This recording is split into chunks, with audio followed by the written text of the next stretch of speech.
চিটাগাং কিংসের মালিকের এ কেমন বিশাল চমক, দলকে চ্যাম্পিয়ন করতে নারায়ণের মতো ব্যাটসম্যানকে দলে নিলেন।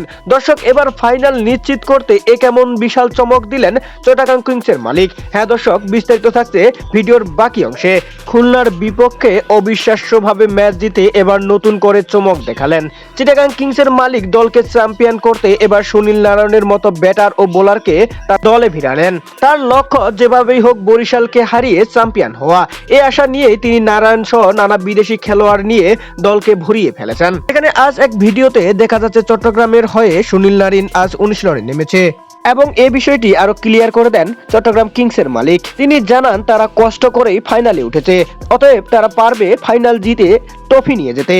তো দর্শক, আপনাদের কি মনে হয় সুনীল নারিনের মতো ব্যাটার ও বোলারকে দলে ভিড়িয়ে চট্টগ্রাম কিংস কতটা শক্তিশালী হলো বলে আপনি মনে করেন? তা অবশ্যই জানিয়ে দিবেন আমাদের ভিডিওর কমেন্ট বক্সে।